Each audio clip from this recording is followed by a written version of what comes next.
Assalamu alaikum wa rahmatullahi wa barakatuh. Distinguished guests, ladies and gentlemen, a very good morning to you all and welcome to the inaugural Zayed Sustainability Prize Forum. My name is Amar Batli and I will be your Master of Ceremonies for today. I am delighted to be with you all here for the 15th anniversary of the Zayed Sustainability Prize, created to honor the late Sheikh Zayed bin Sultan Al Nahyan's legacy of humanitarianism and sustainable development. Since 2008, the lives of over 378 million people from across the world have been positively impacted by the sustainable actions, by the sustainable solutions of the past 96 prize award winners. Truly a remarkable achievement. And this year's forum is carrying on that spirit under the theme of raising ambition, progressing inclusivity. We are joined today by a remarkable lineup of passionate and experienced speakers in the sustainability space, all committed to playing a role in delivering an inclusive climate action and bringing us closer to a truly sustainable future. And now, on that note, I'm delighted to welcome CNN anchor Eleni Jacques, who will moderate a fireside conversation with environmental activist and actor Adrian Grenier. Eleni, Adrian, the stage is yours.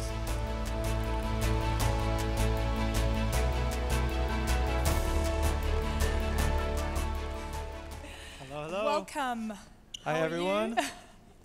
Please take a seat. Ladies and gentlemen, I am delighted to join you today. A lot to get through, a lot of interesting conversations to have throughout the day, and I'm glad we're starting with you, Adrian. I'm sure it's a question you get often, and I think we should start because this is an intimate setting. And I'm sure you get this a lot, from actor to activist. And I don't want to just talk about sort of the logistics of this. I want to talk about what happened internally with you, that you're now living your true purpose. What was the dialogue, the internal dialogue? Yeah, so I question this, whether I was from actor to activist. I feel like fundamentally I was always an environmentalist. I always cared about the earth, and that comes from my mother. She raised me to really take notice and appreciate the land and our relationship to the land. So really it was just a process of me becoming more myself. And I think that's what we're all doing as a society. We are realizing our inherent connection to the land, and it's not so much an either or, it's more of a yes and. Can we still have the society, the quality of life that we've all become used to, while also going back to the earth, to our true nature? And it's actually such a beautiful idea that it's all inherent within us. It's that how do we truly live that and integrate this into our lives? You're a successful actor, you know, you've achieved so much on the global stage. Do you feel that that was in a way a launch pad to make your voice heard within the sustainability space? Yeah, you know, I feel so privileged to have a platform to be able to communicate what's in my heart. And, you know, the stage, film, communications keeps calling me back. I keep being asked to speak and to communicate and to tell films and tell stories. And I have that in spades. That's the easy part for me. The hard part is to create that balance where I can go back to home and go back to the earth and be like literally just an everyday human being living life. And that's why I actually ended up moving to a farm in Texas. And that was my way of saying I need to also find that connection. Instead of it just being rhetoric and talk and storytelling, which is very important, we also have to walk the walk. We have to be on the earth, 2 feet on the ground. And that's fascinating. What have you learned about getting into farming and agriculture, working with the land? Because once you plug into what it means to produce, and understanding how yields work, and understanding irrigation issues, understanding fertilizer, understanding pests, understanding, you know, rain, and how that influences food security, it must have been illuminating. Well, it's illuminating and extremely humbling. Yeah. I mean, I'm an apprentice. I'm not an expert by any stretch of the imagination. I'm learning every day, and I'm finding a newfound appreciation for those who create our food, for those who have the skill and the passion and the commitment to continue to face ever-growing challenges in the environment and with agriculture. Before, when I was an environmentalist, it was all in my head. It was all ideas. It was all, abstract in many ways. And I didn't truly appreciate farmers and people who are growing our food. Now, every day, I have like a deep, deep, deep appreciation for why they do what they do. And that's really been my mission as of late, the past couple years, is can I get closer to those farmers? Can I really speak to them and work with them so that I know what their challenges are, and I can respect that sometimes our need to move into a climate neutral world doesn't necessarily work with the realities on the ground on the farm. So we need that balance. We can't be too idealistic too quick. We have to also deal with what's in front of us and show a lot of respect and deference often to the farmers and listen to what they're telling us. And you're so right. There needs to be a dose of pragmatism when we are tackling these issues. I want to quote you, if I may, something you said at an event. Our instinct in the colonial mentality has been to impose our will on and control nature as opposed to working with it. Could you extrapolate on that a little bit more for me? Yeah, at the end of the day, we are emergent beings from nature. We are nature. We are not separate from. And at one point in our evolution of consciousness and awareness, we separated ourselves. And there's this colonial mentality that we can control nature and that we can control the world. But really, we have to be in harmony with it. We have to work with it and recognize. And so what I do is part of my process now is to listen. Just take a moment and just witness and listen to the earth and see what it's telling me, because there's a design wisdom in nature. If we listen to nature and how nature works, nature naturally breeds resilience. If you just leave it to its own device, it will create more stability and resilience. So instead of right away coming into a situation and imposing our will onto it, we can listen and take notes. In permaculture, the first principle of permaculture is to observe and interact, which means don't do anything. Just see the flows of nature, see how nature is interacting in that particular space, so that when you start to design into it, you're actually honoring and respecting the natural way the earth is designed. I want to talk about all the various companies you've been involved with, ones that you've started, ones that you've invested in. There are quite a few. Shift was quite interesting, right? Yes. With bamboo bicycles and chairs made out of magazines, and then you've got your investing side of things. I want you to take me through your portfolio. Oh, thank you. Yeah, so we created the first sustainable marketplace like 12 plus years ago. And it was really a platform for sustainable lifestyle, content, and products. So we really believed that, market-based solutions, we need to infuse the capital into a sustainable lifestyle. Yeah. So that was a long time ago, and now that's moved into Ducontra Ventures, which is my impact fund. And at Ducontra, we believe in two metrics for success. One is ROI, of course, so making money. And then the second is YBM, which are the yields beyond money. So that the ineffable value that we can derive from doing business that is heart-centered and nature-aligned. And through Ducontra, we invest in 4 verticals: human flourishing, future of finance, do consumer, and communitas. So we believe that better humans make a better world. So can we invest in the individual? Can we give them the tools to be the best that they can be? Health and wellness, mental health, just really supporting the individual to be the best that they can be, and then give them the tools to build the world. So money is the tool. It's what we use to create the world.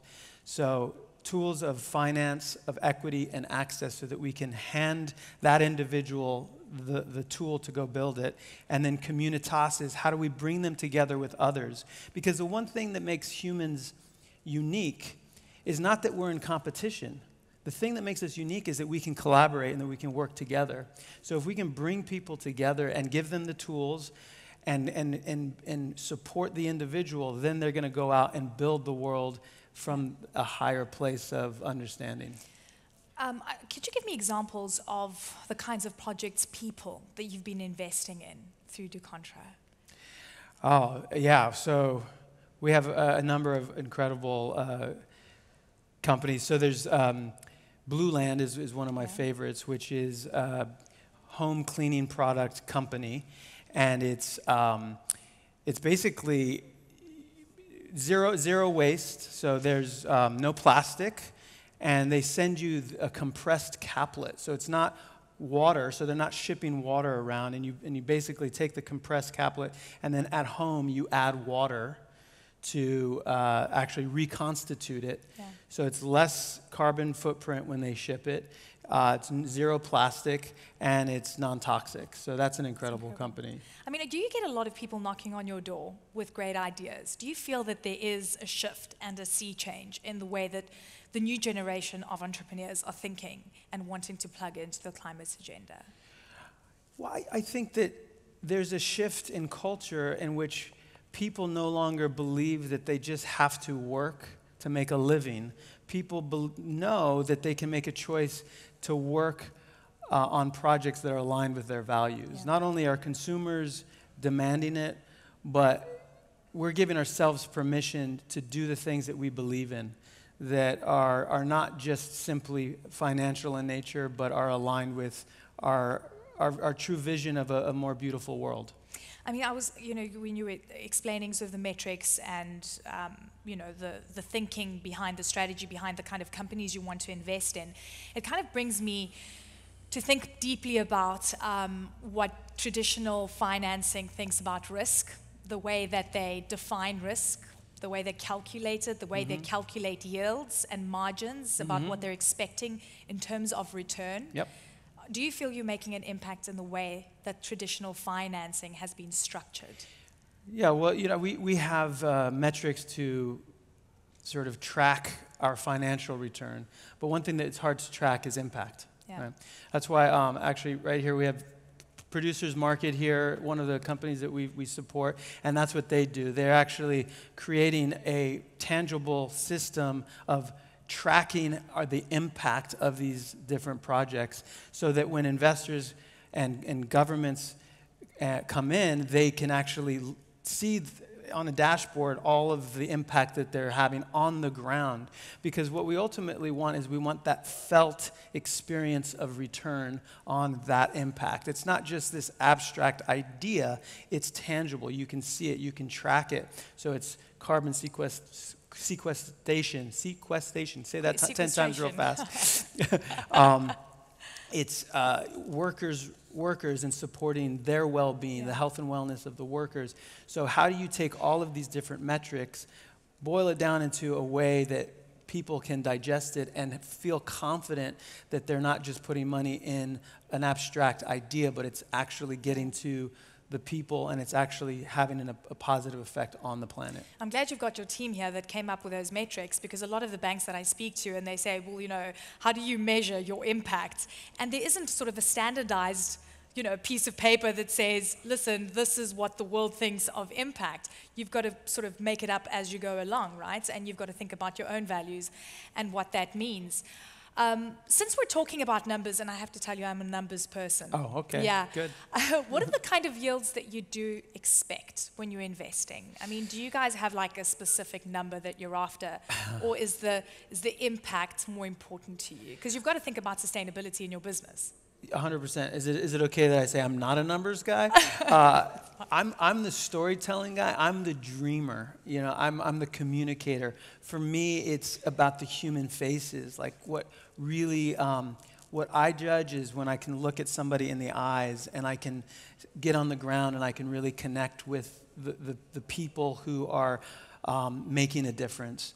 And that's why we have the numbers people. That's why we have you, so you could tell us. But my team, what they look at, and we hire for this, actually. We hire for people who are smart with numbers, and they can do all the spreadsheets and the calculations for the financial return, because of course we need to make money so that we can continue and we can grow.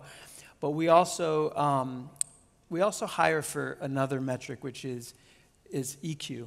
There's IQ and then there's EQ. There's that, are they sensitive? Can they look at a founder and really understand them as a human being and know that they mean what they say, right? And that's a judgment call. In many ways, that's something that you just have to have a feel for, that you trust this person is going to commit to their mission to make the world a better place, and they're not just looking to exploit a market that is often ambiguous. You know, a lot of actors out there that want to just make a quick buck off of our goodwill. Yeah. And so that's just, on many ways, it's a judgment call.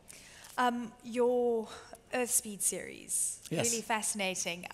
You focus a bit on financial literacy as well, and I think, you know, sort of the new generation that has these amazing ideas that could really make an impact, and ideas that can be scaled, often don't really know how to go around this and about that. Could you, you know, what are you thinking within financial literacy space, and how are you guys trying to tackle the issue? Yeah, well, so Earth Speed is a series, and I invite you all to have a look, tracking my experience essentially becoming a farmer. But at the same time, I interview thought leaders and business leaders in the impact space, right? So it's where investment and impact investing meets actual application. So it's aspiration and application. Yeah. And I look at it as a lifestyle in the cadence of nature.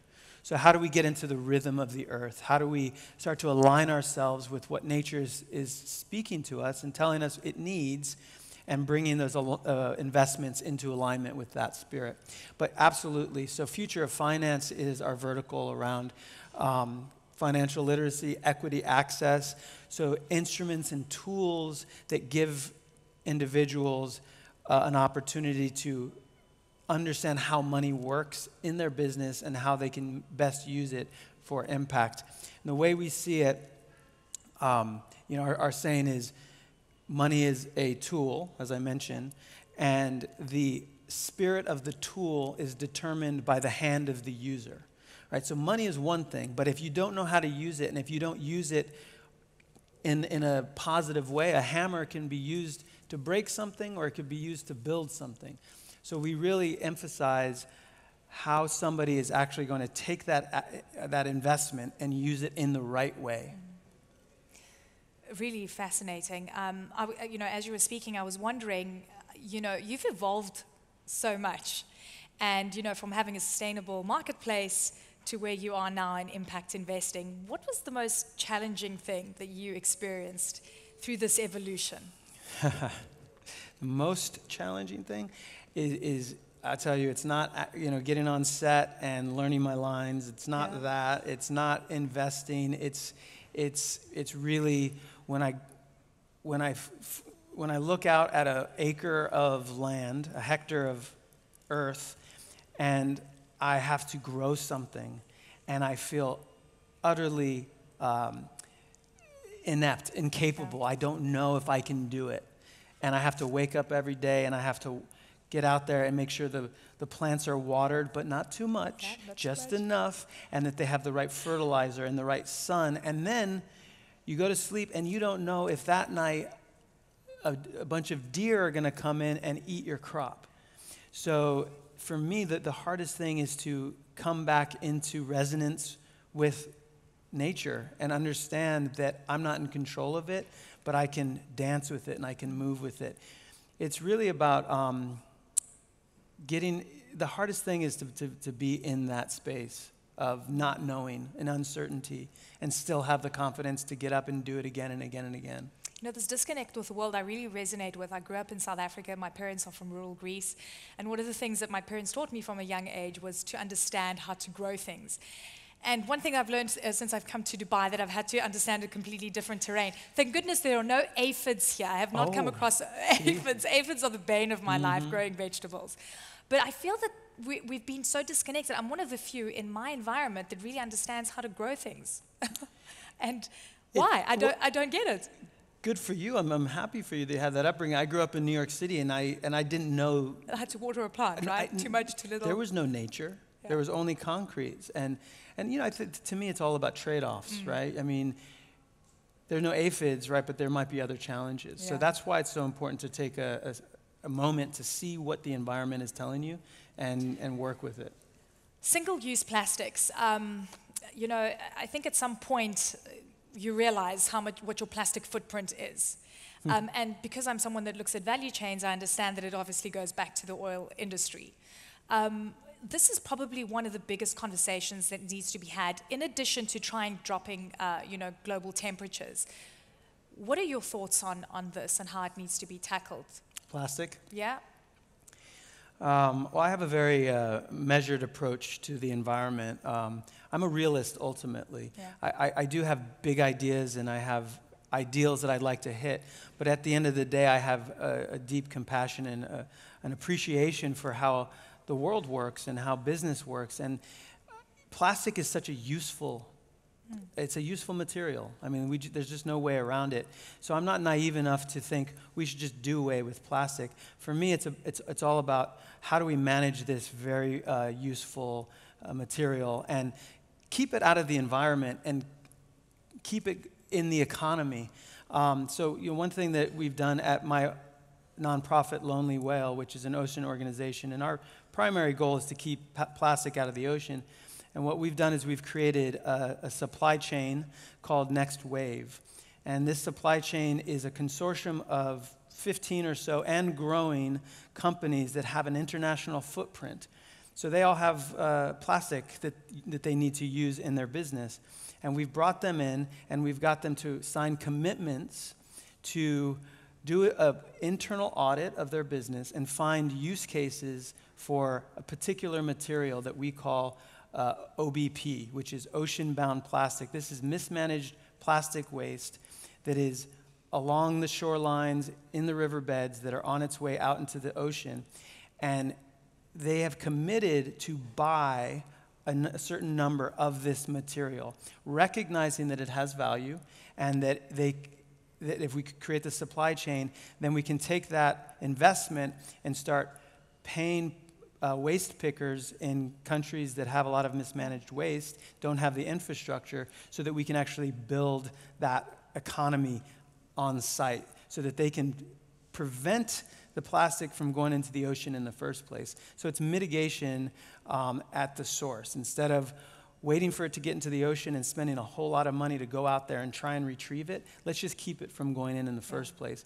And these companies have agreed to buy the plastic so that they can put it in their business. So we keep it out of the ocean and put it back in the economy. And again, a very practical approach, right? So you're looking at recycling as opposed to saying, do away with plastic completely. Yeah, it's not the most fun part of the game. It's infrastructure, right? It's a supply chain. You know, a lot of environmentalists, they want to do the fancy taglines and be seen with, you know, Al Gore. That's cool and all, but ultimately, you know, it's going to come down to, can we build the infrastructure of business so that we can prevent some of these really just inefficiencies? I want to talk about COP. COP27, I was in Sharm el-Sheikh in Egypt. There was a huge shift in terms of loss and damage. I think vulnerable countries have really been very vocal about the fact that they want to see a lot more investing in projects within their countries. And then, you know, the whole notion of risk, which we touched on earlier, comes up. Banks say we need to de-risk. It's too risky. How do you watch these conversations? Do you have thoughts on COP? What do do you say, well, a lot more needs to be done? How do you feel? Well, first of all, I may not leave. I may just wait here until COP because I've been really enjoying my visit here, and I hope to come back for sure for COP28 here. But I think it's twofold. It's one, I think it's so important that world leaders come together, business leaders, and start to row in the same direction. They start to speak in the same direction. We start to go towards our North Star of carbon neutral, better environment, plastic free, all of these things. And that's amazing to sign treaties and to really make declarations on a global stage. Super important. But really what gets me excited is what's on the ground, the human face to actually putting these ideas into practice. So I hope this year at COP we really can bring that felt return on impact. How do we see the people who are making a difference, the farmers out there? Can we get some of them to be part of the conversation? Because you're thinking small scale as well. You're not just thinking these big projects, right, that require major funding, because those are great, but you also have to look at the small guys. It's both. Like I believe in oscillation therapy. Yeah. You know, you got to get big and think of the world, and you have to understand the global problems and the challenges, and then you got to get small and actionable. You know, when I was thinking about the plastic problem, we have 10 million tons of plastic that makes its way into the ocean every year. So when you think about 10 million tons, how do we solve it? It's so big that you end up becoming overwhelmed, and then you just turn off. It's too much for one human to do anything. But if you can find a single unit of plastic and put it in the right place or put it back in the economy, then you start to make a difference. So I think you need both. You need to have that balance between the macro and the micro. There's been incredible shifts here in the UAE and frankly in the region as well, oil producers really wanting to diversify their economies, especially internally in terms of energy production. We have learned through what we're seeing in Europe that energy security is vital, right? Yep. And because I've visited so many countries on the continent, you can't tell someone not to cook with fossil fuel because they need to feed their children. So there's a balance that we need to take into cognizance. But there's been an amazing shift here in the UAE. What are your thoughts on how it's changing? I totally agree. We need cheap, available energy. We're growing, especially in developing worlds. They want to grow, and they deserve to have access to energy so that they can get to a standard of living that we're all appreciative of. And at the same time, we can start bringing in new technologies, renewables, as what I see as a complement to our existing energy infrastructure. I'm a realist. You know, I don't believe in just all of a sudden switching over to renewables because they're still early stages. So there's a lot of development that needs to get done. But what I see is so many investments going into renewables that they're getting better and better and better. And I see right here in Abu Dhabi like a standard of investment and support to actually bring online a renewable energy infrastructure that can actually start to complement in a really powerful way. Absolutely. I mean, it's incredible to just see the shifts living here. Okay, there's a few questions that I always ask CEOs or executives or actors now. What keeps you up at night? What is the thing that worries you the most? I try not to stay up because, you know, it's important to get a good night's sleep because we have a lifetime of work to do. And if you burn out, if we as environmentalists, as leaders, don't get a good night's rest, and if we are not thinking clearly, we're going to make mistakes. So I believe we don't want to be so urgent that we make the wrong moves. So we want to be deliberate and mindful. Yeah. And so I try not to stay up at night. I try and get a good night's sleep so that I can be healthy, well-rested, so I can get out and have a lifetime commitment to this work, and that I don't stop because I need to take care of myself down the road. It's great advice. I need to take that advice. I'm always up at night.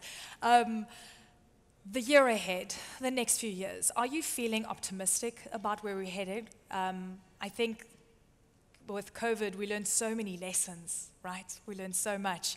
And now the geopolitical world has created so much flux in so many people's lives. We're feeling it everywhere, whether it's through inflation, low economic growth, higher oil prices. Does this kind of stuff, these macro issues, worry you about the future? No, I am an optimist, absolutely. In the same breath, I'd say get a good night's rest. I'd also say don't watch so much news. Don't turn off your Instagram and your social media because there's a lot of misinformation. And I'm not saying that from like the political. I'm just saying that if you're not experiencing it and witnessing it in your life, You know, you don't necessarily have to take on the world's problems. A lot of times people, because they have so much access to information, they feel like they have to be a part of the global conversation at all times. So they end up amplifying their voice and doing crazier and crazier things to get attention or to be part of the conversation. It's an outrage culture. Sometimes you have to just act extremely locally. And if you look around you, there are good people. There's a lot of things to be hopeful for. Clean your room. Take care of yourself first before you go out into the world and start telling everybody else how to be.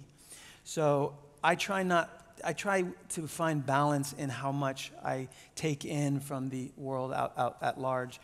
We have leaders to do that, and I'm a leader in my community. I'm a leader in my home, first and foremost. That is amazing advice, and we'll try and take that, although I'm plugged into the news always. Adrian Grenier, thank you so much. Thank you. You're incredible. I appreciate your honest and open insights. Thank you. Thank you. Thank you so much, ladies and Thanks, gentlemen. everyone. Adrian Grenier.